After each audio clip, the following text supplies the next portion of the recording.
yang membatalkan wudu adalah masu kubul adami au halakati duburihi bi batni rohati au butunil asabi', menyentuh kemaluan depan manusia, adami manusia, atau lingkaran duburnya, itu kalau disentuh dalam keadaan berwudu batal wudu.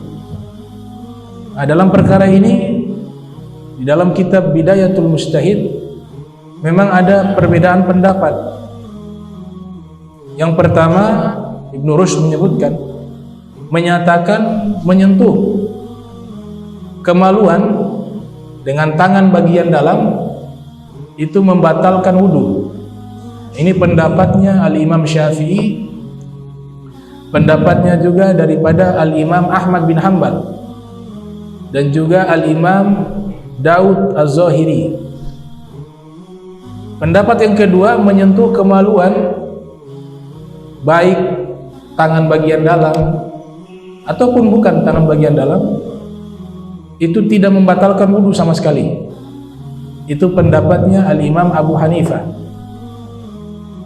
Pendapat yang ketiga, kalau menyentuhnya kemaluan secara tidak sengaja tidak batal.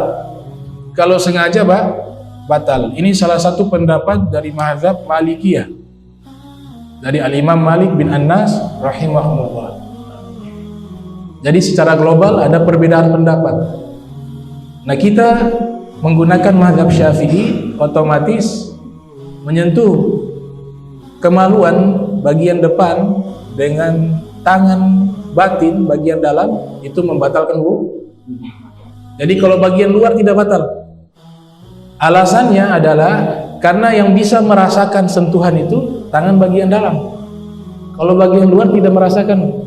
Karena sebagian ulama mengatakan kalau merasa kenikmatan itu, sentuhan itu dengan tangan bagian dalam.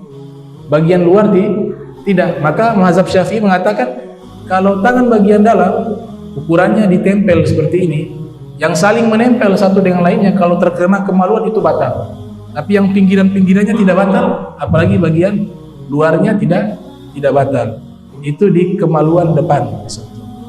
Dan hukum batal wudu karena menyentuh kemaluan itu tidak disebutkan di dalam Al-Quran, tapi adanya di dalam hadis Rasul sallallahu alaihi wasallam. Di dalam hadis Rasulullah sallallahu alaihi wasallam. Yang jadi perbedaan pendapat para ulama, ada yang mengatakan tidak batal, ada yang mengatakan batal, karena ada dua hadis yang tanaqud atau ta'arud. Ada dua riwayat hadis yang seakan-akan kontradiksi satu dengan lainnya. Hadis yang pertama, Nabi menyatakan menyentuh kemaluan hendaklah dia berwudu. Dari sini pemahaman dari Imam Syafi'i, Imam Ahmad bin Hanbal mengatakan berarti menyentuh kemaluan depan batal, karena Nabi mengatakan man massa, ya, idza massa ahadukum dzakarahu falyatawadda. Apabila ada seorang di antara kalian menyentuh kemaluan depannya, dzakarahu falyatawadda, maka hendaklah ia berwudu. Nah, riwayat inilah yang dipahami oleh Imam Syafi'i, Imam Ahmad bin Hanbal, berarti menyentuh kemaluan depan diperintahkan berwudu, artinya berarti batal wudu. Maka di sini diambil kesimpulan hukum menyentuh kemaluan depan dengan tangan bagian dalam itu membatalkan wudu. Riwayat kedua, ada seorang Arabiyun datang menemui Rasul sallallahu alaihi wasallam. Kemudian dia bertanya, "Ya Rasulullah, seandainya saya ini sudah berwudu, kemudian saya tidak sengaja menyentuh kemaluan saya, apakah wudu saya batal?" Maka Nabi mengatakan tidak batal wudu. Nah, dua riwayat inilah yang jadi perbedaan pandangan di kalangan para fuqaha. Nah, di dalam mazhab Syafi'i jelas dinyatakan menyentuh bagian dalam batal. Adamin, manusia. Bahkan Al-Imam Ibnu Hajar Al-Haythami yang lahir 909 Hijriah, meninggal 974 Hijriah, dalam syarahnya namanya Al-Minhajul Qawim, syarah Muqaddimah Hadramiyah, mengatakan Kita menyentuh anak bayi punya kemaluan yang laki-laki, itu juga membatalkan wudu. Anak laki-laki kita dalam keadaan berwudu menyentuh kemaluannya dengan tangan bagian dalam, maka wudu kita batal.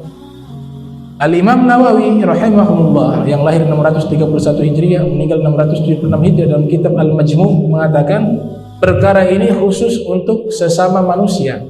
Menyentuh kemaluannya sendiri batal, menyentuh orang lain juga batal. Bahkan Syekh Nawawi Al-Bantini mengatakan di dalam kitabnya Nihayatuz Zain, bersentuhan dengan jin juga batal. Yang bukan mahram batal. Misalnya tersentuh kemaluannya jin juga batal. Itu pendapat. Cuma ini kan hal yang jarang sekali terjadi, bahkan mungkin sulit terjadi. Tapi ada pembahasan tersebut di dalam kitab fikih. Bisa dilihat di kitab Nihayatuz Zain karya Syekh Nawawi Al-Bantini rahimahullah. Kalau gubul itu sudah ada nas zakar. Jadi kemaluan yang batal itu zakarnya. Bukan, mohon maaf, di sini dikatakan khissitaini. Dia punya dua bola itu tidak batal, atau bulu-bulunya tidak batal. Zakar ini Al-Imam Syekh Muhammad Murtada Az-Zabidi, seorang pakar bahasa, beliau menyatakan dalam kitab Tajul Arus min Jawahiril Qamus, yang namanya zakar yang dimaksud dalam kosakata tersebut adalah bagian helm dari kemaluan. Nah, bagian helm dari kemaluan. Kalau perempuan punya tidak, bagian wanita punya kan tertutup, kecuali bagian dalamnya. Tapi kalau laki-laki yang bagian depannya itu batal. Nah, adapun dubur bagian belakang itu mereka kias kepada kubul, karena kubul kemaluan depan itu sama kemaluan yang ada di belakang itu lebih kotor yang di belakang, maka ini lebih membatalkan. Maka dubur juga termasuk. Makanya kalau kita sentuh habis wudu tidak sengaja, kita garuk, jari kita kena kemaluan kita, zakarnya itu, maka batal wudu.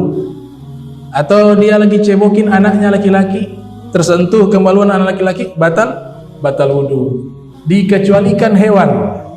Kemaluan hewan tidak membatalkan wudu. Di sini ada 3 spesifikasi yang dijelaskan oleh Imam Nawawi di kitab Al-Majmu'. Ada sebagian ulama mengatakan hewan punya kemaluan juga batal wudu, pendapat pertama. Pendapat kedua mengatakan hewan tidak batal wudu kemaluannya apabila disentuh bagian tangan dalam, kecuali hewan berupa anjing dan babi. Pendapat yang ketiga mengatakan hewan semuanya tidak batal wudu kemaluannya apabila disentuh. Ada 3 pendapat. Nah, yang paling kuat hewan tidak batal wudu apabila kita menyentuh ke kemaluannya. Kecuali anjing dan babi, kalau kita sentuh kenanya najis mughalladhah. Apalagi dalam keadaan tangan kita basah. Dan kemudian dikatakan di sini, seandainya ada yang terputus dari kemaluan, mungkin dokter dia operasi, kemaluannya terputus, dia pegang dalam keadaan berwudu, maka membatalkan wudu. Wa udhu munfasilun min kubul au dubur yunqidu bimassi in baqiya ismuhu. Nah, kalau yang terpisah itu namanya masih bisa disebut, misalnya yang terpotong kemaluan laki-laki dipegang, namanya ini masih kita katakan oh ini kemaluan ini, maka batal. Tapi kalau dipegang ini apa ini ya? Tidak batal karena namanya sudah hilang. Tapi kalau namanya masih bisa dikenali, oh ini adalah kemaluan, maka batal. Ini ilmu memang sengaja dibahas rinci begitu, karena pasti terjadi. Mungkin yang operasi itu para dokter, ya kan? Operasi tahu-tahu dipegang, ini batal apa tidak? Sudah, para ulama sudah menjelaskan dalam kitab fikih. Oh batal, kalau namanya masih ada. Kalau namanya tidak ada, ini apa ini ya? Oh itu berarti tidak batal. Oh ini kemaluan, oh batal. Nah ini yang membatalkan wudu. Yunqidu bimasi'in baqiya ismuhu al-qubul al-dzakar faqad duna khissitaini wa sya'ril anad. Kemudian kalau bulu-bulunya tidak batal. Wa halaqatu dubur multakaman fas'alladzi yakhruju minal kharij duna al-safha. Nah, adapun dubur itu yang lingkarannya itu yang batal. Di bagian, mohon maaf, bagian pantat itu lingkarannya itu kalau tersentuh batal. Tapi yang di pinggirannya kulit pantatnya itu tidak batal. Yang batal itu lingkarannya itu. Lingkaran duburnya itu membatalkan wudu. Wa batnu rakhati aw butuni asabi huwa juz'ul ladzi yastatiru 'inda wad'i ihda rahataini 'ala al-ukhra ma'a tahammulin yasirin. Nah, tangan bagian dalam yaitu apabila ditempelkan kedua tangan, maka yang saling menempel itulah yang namanya batnu rohati, bagian dalam dari pada telapak tangan. Yang tertempel inilah kalau tersentuh batal. Tapi kalau di sini di pinggirannya tidak batal. Jadi kalau gatal pakai begini saja. Mazhab Syafi'i tidak batal. Sudah habis wudu, aduh gatal nih bagaimana? Ini terpaksa begitu, nggak batal. Tapi kalau disentuh dengan telapak tangan batal. Ini yang keempat. Kemudian tadi sudah dijelaskan bahwa hewan tidak batal, manusia batal. Manusia batal.